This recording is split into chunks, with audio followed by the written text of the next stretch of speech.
ಧಿಕ್ಕಾರ ಧಿಕ್ಕಾರ ಸರ್ಕಾರಕ್ಕೆ ಧಿಕ್ಕಾರ. ಕೇಳ್ತೀವಿ ಹ ನ್ಯಾಯ ಕೇಳ್ತೀವಿ. ಹ 3 ವರ್ಷದಿಂದ ಮಳೆ ಬೆಳೆ ಇಲ್ಲದೆ ರೈತರು ಸಾಯ್ತಿದ್ರು. ಹ ಅವ್ರ ಕಡೆ ಸ್ವಲ್ಪ ಗಮನ ಇಲ್ಲ ಈ ರಾಜಕೀಯದವ್ರಿಗೆ. ಹ ಆ ಪಕ್ಷದವ್ರು ಈ ಪಕ್ಷದವ್ರನ್ನ ಈ ಪಕ್ಷದವ್ರು ಆ ಪಕ್ಷದವ್ರನ್ನ ರೆಸಾರ್ಟಿಗೆ ಕರ್ಕೊಂಡೋಗಿ ಡೀಲಿಂಗ್ ಮಾಡೋದನ್ನೇ ದೊಡ್ಡ ದೇಶದ ಅಭಿವೃದ್ಧಿ ಅನ್ಕೊಂಡವ್ರೆ. ಹ ಅವ್ರಿಗೆ ಸರಿಯಾದ ಬುದ್ಧಿ ಕಲಿಸಿಲ್ಲ ಅಂದ್ರೆ ನಾ ರೈತ ಚಳವಳಿ ನಾಯಕನೇ ಅಲ್ಲ. ಅಪ್ಪನ್ ಹೊಟ್ಟಿದ ಮಾತು ಕಣಣ್ಣ, ನೀನು ಹೋರಾಟಗಾರನೇ ಅಲ್ಲ. ಏ ಹಂಗತ್ಲ ಮೈಗೆ ಸಾರಿ ಕಣಣ್ಣ, ಹೋರಾಟಕ್ಕೆ ನನ್ನ ಹೆಸರು ನೀನು ಅಂದೆ. ಹಂಗ್ ಬಾರ್ಲಾ ದಾರಿಗೆ ನೋಡ್ ಸೋಮ, ಈ ಹೋರಾಟದ ಹೆಸರಾಗ ಸ್ಟ್ರೈಕ್ ಮಾಡಿಸಿ ಎಷ್ಟು ಬರುತ್ತೋ ಅಷ್ಟು ಹಂಗೆ ಬಾಚ್ಕೊಂಡ್ಬಿಡ್ಬೇಕು. ಇವತ್ತು ರಾತ್ರಿನೇ ನಿಂದೆರಡು ಕಾರು ನಂದೆರಡು ಕಾರು ತಗೊಂಡ್ ಹೋಗಿ ಬೆಂಗಳೂರಿಗೆ ಹೋಗಿ ಸ್ಟ್ರೈಕ್ ಶುರು ಮಾಡುವ. ಒಳ್ಳೆ ಐಡಿಯಾ ಕಣಣ್ಣ.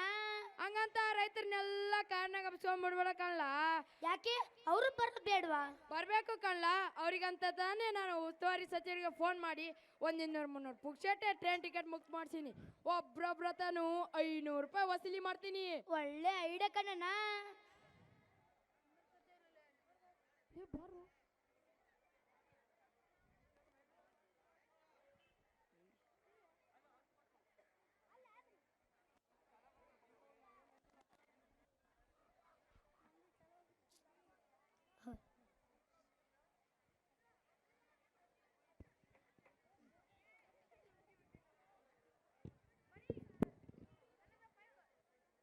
ಹಲೋ ಅಪ್ಪ,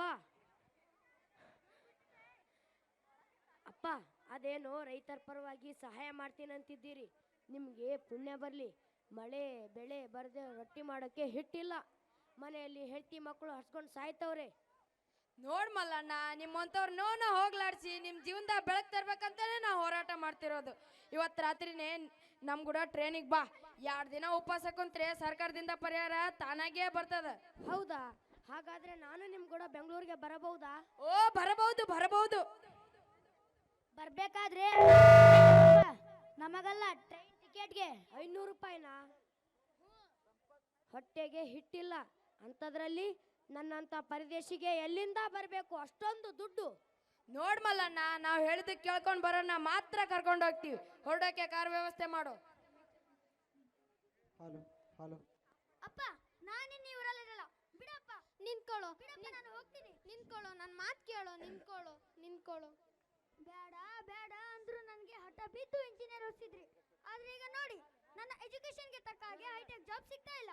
ಅಕಸ್ಮಾತ್ ಸಿಕ್ಕಿದ್ರು ಸಾಕಪ್ಪ ಅನ್ನೋ ತರ ಕಮಿಟ್ಮೆಂಟ್ಸು ನಮ್ಮ ಕೊಳ್ಳಿಗೆ ಸಿಕ್ಕಾಕೊಂಡು ಒದ್ದಾಡೋ ತರ ಆಗಿದೆ. ಅದಕ್ಕೆ ನಾನೊಂದು ತೀರ್ಮಾನಕ್ಕೆ ಬಂದಿದ್ದೀನಿ. ಅದಕ್ಕೆ ಮಾತ್ರ ನೀನು ಆಗಲ್ಲ ಅನ್ಬಾರ್ದು. ನಿನ್ನ ಓದ್ಗೋಸ್ಕರ ಇಷ್ಟೆಲ್ಲ ಖರ್ಚು ಮಾಡಿರೋ ನಾನು ನಿನ್ನ ಮಾತಿಗೆ ಇಲ್ಲ ಅಂತೀನ? ಏನು ಹೇಳಪ್ಪ? ಅಪ್ಪ, ಹೇಗಿದ್ರು ನಮ್ಮ ತೋಟದಲ್ಲಿ ಮೊದಲಿನ ಥರ ಬೆಳೆ ಬರ್ತಿಲ್ಲ. ಅದ್ರ ಫಲವತ್ತನ್ನೆಲ್ಲ ಕಳ್ಕೊಂಡ್ಬಿಟ್ಟಿದೆ. ನಾವು ಹಾಕ್ಸಿರೋ ಬೋರ್ವೆಲ್ ಪಾತಾಳ ನೋಡ್ತಿದೆ. ಇನ್ನು ಮುಂದೆ ಈ ಹೊಲನೆಲ್ಲ ನಂಬ್ಕೊಂಡು ಕೂತು ಕೊರಗೋದಕ್ಕಿಂತ ಇರೋ 18 ಎಕರೆ ಜಮೀನ ಸೈಟ್ ಮಾಡಿ ಮಾರಿದ್ರೆ ಒಂದೇ ವರ್ಷದಲ್ಲಿ ಕೋಟ್ಯಾಂತರ ರೂಪಾಯಿ ಗಳಿಸ್ಬೋದು. ನಾವು ಸಾಯೋವರೆಗೂ ನಮ್ಮ ತಲೆಮಾರೆಲ್ಲ ಕೂತ್ಕೊಂಡು ಊಟ ಮಾಡ್ಬೋದು. ಏನು ಹೀಗಂದ್ಬಿಟ್ಟೆ? ತಾತ ಮುತ್ತ ಅಂದ್ರು ಬದುಕಿ ಬಾಳಿ ವಂಶ ಕುಡಿಗಳಿಗೆ ನೆರಳಾಗಲ್ಲಂತ ಮಾಡಿಟ್ಟ ಆಸ್ತಿಯನ್ನ ಮಾರ್ಬಿಡು ಅಂತೀಯಲ್ಲೋ? ಬೇಡ ಕಣೋ, ಇದು ಯಾಕೋ ಸರಿ ಕಾಣ್ತಾ ಇಲ್ಲ.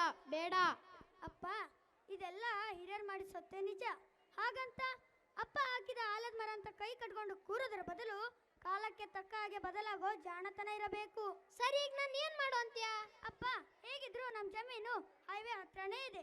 ಆ ಕಡೆ ಹೋದ್ರೆ ಸಿಟಿ ನಿಯರ್ ಇದೆ, ಈ ಕಡೆ ಬಂದ್ರೆ ಏರ್ಪೋರ್ಟ್ ಇದೆ. ಇಂಥ ಬಂಗಾರದಂತ ಭೂಮಿನ ಕೊಡ್ತೀನಿ ಅಂದ್ರೆ ತಗೊಳ್ಳೋದಕ್ಕೆ ಜನ ಕ್ಯೂ ನಿಂತ್ಕೋತಾರೆ. ಇದೆಲ್ಲ ನಿಜವೇನು? ಅಪ್ಪ, ಈ ಯೋಚನೆ ನನಗೆ ಹೊಳಿಲೇ ಇಲ್ಲ ನೋಡು. ಸರಿ, ಈಗ ನೀ ಹೇಳ್ದಂಗೆ ನಮ್ಮ ಜಮೀನ ಸೈಟ್ ಮಾಡಿ ಮುಂದಿನ ದಾರಿ ನೋಡೋಣ ಬಾ. ಯಜಮಾನ್ರೆ, ಚಿಕ್ಕ ಯಜಮಾನ್ರೆ, ನಮ್ಮ ಭೂಮಿನ ಮಾರಿದ್ರೆ ಅಷ್ಟು ದೊಡ್ಡ ಲಾಭ ಬರ್ತದ? ಹ್ಞೂ ಮಲ್ಲಣ್ಣ, ಡೆಫಿನೆಟ್ಲಿ. ಯಜಮಾನ್ರೆ, ನನ್ನ ಹತ್ರನೂ ಹೆಚ್ಚು ಕಡಿಮೆ 4 ಎಕರೆ ಜಮೀನಿದೆ. ಅದರಲ್ಲಿ 1 ಎಕರೆ ಜಮೀನು ಪೂರಾ ಹಾಳಾಗೈತೆ. ಮಳೆ ಬೆಳೆ ಬರದೆ ದಿಕ್ಕೆ ತೋಚದಂಗೆ ಆಗಿತ್ತು. ನೀವೇನೋ ಹೊಸ ದಾರಿ ಕಂಡ್ಕೊಂಡಿರಲ್ಲ, ನನಗೂ ಹೊಸಿ ಹೇಳಿ ಸ್ವಲ್ಪ ಸಹಾಯ ಮಾಡಿ ಸ್ವಾಮಿ. ನೋಡ್ ಮಲ್ಲಣ್ಣ, ನಮ್ಮ ಜಮೀನ ಕೊಂಡ್ಕೊಳ್ಳೋರಿಗೆ ಜಮೀನು ಹೆಂಗ್ ಬೇಕು ಹಂಗಂದ್ರೆ ತೋರ್ಸೋದಿಕ್ಕಾಗಲ್ಲ. ಅದಕ್ಕೆ ಅಂತಾನೆ ಕೆಲವೊಂದು ರೂಲ್ಸ್ ಆ್ಯಂಡ್ ರೆಗ್ಯುಲೇಷನ್ಸ್ ಇದೆ. ನಾವು ಜಮೀನ ಗಾಳಿ ನೀರು ಬೆಳಕಿನ ಜೊತೆಗೆ ವಾಸ ಮಾಡೋ ಯೋಗ್ಯ ಇರೋ ಥರ ರೆಡಿ ಮಾಡಿಸ್ಬೇಕು. ಅದಕ್ಕೆಲ್ಲ ತುಂಬ ಹಣ ಖರ್ಚಾಗುತ್ತೆ. ಅದಾದ್ಮೇಲೆ ಮಾರಾಟ ಮಾಡೋದು. ಇದಕ್ಕೆಲ್ಲ ನೀನು ರೆಡಿನಾ? ಏನು, ನಮ್ಮ ಭೂಮಿನ ನಾವು ಮಾರ್ಬೇಕಂದ್ರೆ ಇಷ್ಟೊಂದೆಲ್ಲ ಮಾಡ್ಬೇಕಾ? ಹ್ಞೂ, ಮತ್ತೆ ಕುರಿ ಕೊಂಬಿದ್ರೆ ತಾನೇ ಜನ ಬನ್ನಿ ಬುದ್ಧಿ ಬನ್ನಿ, ಬನ್ನಿ ಬುದ್ಧಿ, ಬನ್ನಿ ಬುದ್ಧಿ, ಬನ್ನಿ ಬನ್ನಿ. ಓಹೋ ಏನು ಮಲ್ಲಣ್ಣ, ಅದೃಷ್ಟಲಕ್ಷ್ಮಿನೇ ನಿನ್ನ ಮನೆಗೆ ಹುಡುಕಿಕೊಂಡು ಬರ್ತಾ ಇದೆ ಅಂದರೆ ಏನಿನ ಯೋಗ ಅಂತೀನಿ. ಹಾ ಬುದ್ಧಿ, ಇವನೇ ಮಲ್ಲಣ್ಣ ಅಂತ, ಬೋ ಒಳ್ಳೆ ಮನುಷ್ಯ ಬುದ್ಧಿ. ನಮಸ್ಕಾರ ಮಲ್ಲಣ್ಣ. ನಮಸ್ಕಾರ ಸ್ವಾಮಿ. ನೋಡು ಮಲ್ಲಣ್ಣ, ನೇರವಾಗಿ ವಿಷಯಕ್ಕೆ ಬರ್ತೀನಿ. ನಾನು ಈ ಊರಿನಲ್ಲೊಂದು ವಿದ್ಯುತ್ ಉತ್ಪಾದನೆ ಮಾಡೋ ಫ್ಯಾಕ್ಟ್ರಿನ ಶುರು ಮಾಡೋಣ ಅಂತ ಅನ್ಕೊಂಡಿದ್ದೀನಿ. ಅದಕ್ಕೆ ಬೇಕಾಗಿರೋ ಭೂಮಿನ ನಾನು ಆಲ್ರೆಡಿ ಪರ್ಚೇಸ್ ಮಾಡಾಗಿದೆ. ನಿಂದೊಂದೇ ಬಾಕಿ ಇರೋದು. ನಿಮಗೆ ನಮ್ಮ ಭೂಮಿನೇ ಯಾಕೆ ಬೇಕು ಬುದ್ಧಿ? ನೋಡಯ್ಯ, ನಿನ್ನ ಭೂಮಿ ನಮ್ಮ ಕಂಪನಿ ಕಟ್ಟೋಕ್ಕೆ ತುಂಬ ಚೆನ್ನಾಗಿದೆ. ಅದಲ್ಲದೆ ಇಲ್ಲಿ ಉತ್ಪಾದನೆ ಆಗೋ ವಿದ್ಯುತ್ತನ್ನು ನಾವು ಬೆಂಗಳೂರಿಗೆ ಕಳಿಸ್ತೀವಿ. ನೀವು ಬೆಂಗಳೂರಿಗೆ ವಿದ್ಯುತ್ ಕಳ್ಸೋಕ್ಕೆ ನಾವ್ಯಾಕೆ ಸ್ವಾಮಿ ನಮ್ಮೂರನ್ನ ಬಲಿ ಕೊಡಬೇಕು? ಅಲ್ಲಯ್ಯ, ನೀನಿಲ್ಲಿ ಬೆಳೆದು ಏನು ಸಂಪಾದನೆ ಮಾಡ್ತೀಯ? ಅದೇ ಈ ಭೂಮಿನ ನಮಗೆ ಕೊಟ್ಟರೆ ನಾವು ಅದಕ್ಕೆ ಕೆಲಸ ಕೊಡಿಸ್ತೀವಿ, ಕೈ ತುಂಬ ಕಾಸು ಕೊಡಿಸ್ತೀವಿ. ಮಾಡ ಕೆಲಸ ಕೈ ತುಂಬ ಕಾಸು. ಚೆನ್ನಾಗಿದೆ ಸ್ವಾಮಿ ನೀವು ಹೇಳ್ತಿರೋದು. ರೊಟ್ಟಿ ಬಗ್ಸಿ ಬೇವ್ರು ಸುರಿಸಿ ಹೊಲ ಹೂತ್ರೆ ಹೊಟ್ಟೆ ತುಂಬ ಅನ್ನ, ಕೈ ತುಂಬ ಕಾಸು ಕೊಡ್ತಾಳೆ ಭೂಮಿ ತಾಯಿ. ಅಂಥದ್ರಲ್ಲಿ ಫಲವತ್ತಾದ ಬೆಳೆ ಕೊಡ್ತಿರೋ ಭೂಮಿ ತಾಯಿನ ಕೇಳ್ತೀರಲ್ಲ. ಕ್ಷಮಿಸಿ ಸ್ವಾಮಿ, ನೀವೇನು ಫ್ಯಾಕ್ಟ್ರಿ ಶುರು ಮಾಡಿ ಜಮ್ ಅಂತ ಕಾರವಾಗೆ ಹೊರಟು ಹೋಗ್ತೀರಾ. ಆದರೆ ಆ ಫ್ಯಾಕ್ಟ್ರಿಯಿಂದ ಹೊಗೆ ಕಸಾಯನ ನಾವು ಅನುಭವಿಸ್ಬೇಕು ಅಂತೀರ. ಕ್ಷಮಿಸಿ ಸ್ವಾಮಿ, ನಮ್ಮ ಭೂಮಿನ ಯಾರಿಗೂ ಕೊಡೋಕ್ಕಿಲ್ಲ. ಅನ್ನ ಕೊಡೋ ಭೂಮಿ ತಾಯಿನ ಮಾರ್ಕೊಳ್ಳೋದು ಒಂದೇ, ಹೆತ್ತವನದಗೆ ಚೂರಿ ಹಾಕೋದು ಒಂದೇ. ಏನೋ ಬಡವರು ಸಮಾಧಾನದಿಂದ ಮಾತಾಡೋಣ ಅಂತ ಇಲ್ಲಿವರೆಗೂ ಬಂದೆ. ನಿಮ್ಮ ಭೂಮಿನ ನೀವಾಗೆ ಕೊಡಲಿಲ್ಲ ಅಂದರೆ ಅದನ್ನು ಹೇಗೆ ತಗೋಬೇಕೆಂದು ನಮಗೆ ಚೆನ್ನಾಗಿ ಗೊತ್ತು. ನೀನು ಎಗದ್ ಬಿದ್ದೋಗ, ನೀನು ಹಾಳಾಗೋಗ. ಇಡೀ ಸರ್ಕಾರನೇ ನಮ್ಮ ಕೈಯಲ್ಲಿದೆ. ಎಲ್ಲಿಂದ ಬರ್ತಾರೇನೋ ತಲೆ ತಿನ್ನೋಕ್ಕೆ.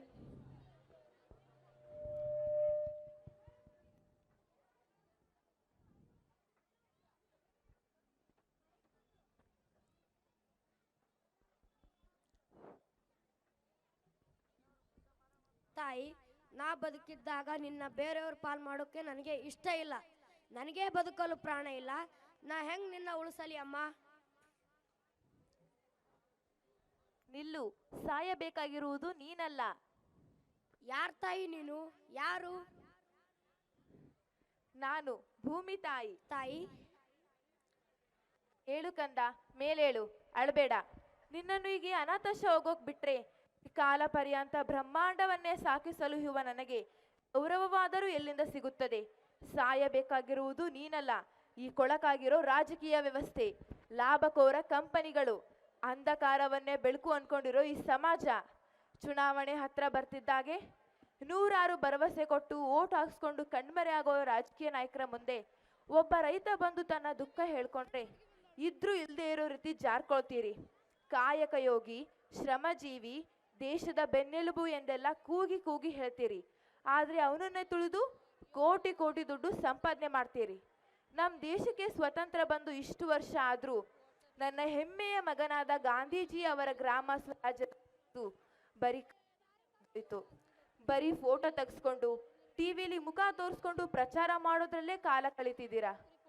ನಿಮ್ಗೆ ನಿಜವಾಗ್ಲೂ ನನ್ನ ಮೇಲೆ ಗೌರವ ಇದ್ರೆ ಮೊದಲು ರೈತರಿಗೆ ಗೌರವ ಕೊಡೋದು ಕಲೀರಿ. ನಿಮ್ಮ ಸ್ವಾರ್ಥಕ್ಕಾಗಿ ಅನ್ನ ಕೊಡೋ ಭೂಮಿನ, ಕೆರೆ ಕಟ್ಟೆಗಳನ್ನ ನಾಶ ಮಾಡ್ತಾ ಮರು ಭೂಮಿನ ಸೃಷ್ಟಿ ಮಾಡ್ತಾ ಇದ್ದೀರಾ. ಇದೆಲ್ಲ ಶಾಶ್ವತ ಅಲ್ಲ ಅನ್ನೋ ಸತ್ಯ ಗೊತ್ತಿದ್ದು ನಿಮ್ಮ ಅಂತ್ಯವನ್ನ ನೀವೇ ಆಹ್ವಾನ ಮಾಡ್ತಾ ಇದ್ದೀರಾ. ಗಣಿಗಾರಿಕೆ ಹಾಗೂ ಯೋಜನೆಗಳ ಹೆಸರಲ್ಲಿ ಅಮೂಲ್ಯವಾದ ಅರಣ್ಯಗಳನ್ನ, ಕೋಟ್ಯಾಂತರ ಜೀವರಾಶಿಗಳನ್ನು ರಕ್ಷಿಸೋ ನನ್ನ ಮಡಿಲನ್ನ ಬಗೆದು ಜೀವಿಸಳೆ ಆಗಿದ್ದ ನನ್ನನ್ನ ಬರಡು ಬಂಜೆ ಮಾಡ್ತಾ ಇದ್ದೀರಾ. ಇವತ್ತಿನ ಅಲ್ಪ ಸುಖಕ್ಕೆ ನಾಳೆಯ ನೆಮ್ಮದಿಯ ದಿನಗಳನ್ನ ನೀವೇ ಹಾಳು ಮಾಡ್ತಾ ಇದ್ದೀರಾ. ಮಗು, ನೀನು ನನ್ನನ್ನು ನಂಬು. ದಿನದ ಬಹುತೇಕ ಕೆಲಸವನ್ನ ಭೂಮಿ ತಾಯಿಗೆ ಮೀಸಲಿಡು. ದುಡಿಯದೆ ಸಮಯ ವ್ಯರ್ಥ ಮಾಡುವವರ ಸಹವಾಸ ಬಿಟ್ಬಿಡು. ಕೈ ಕೆಸರಾದರೆ ಬಾಯಿ ಮೊಸರು, ಕಾಯಕವೇ ಕೈಲಾಸ ಎಂದ ಬಸವಣ್ಣರ ತತ್ವಕ್ಕೆ ಬದ್ಧನಾಗಿರು. ಮನುಷ್ಯ ಎಷ್ಟೇ ಎತ್ತರಕ್ಕೆ ಬೆಳೆದರೂ ಅನ್ನ ತಿನ್ನಲು ತಲೆ ತಗ್ಗಿಸಬೇಕು. ಹಣ ಗಳಿಸೋಕೆ ಎಷ್ಟೊಂದು ದಾರಿಗಳಿವೆ, ಆದರೆ ಅನ್ನ ಗಳಿಸೋಕೆ ಇರುವುದು ಒಂದೇ ಮಾರ್ಗ, ವ್ಯವಸಾಯ.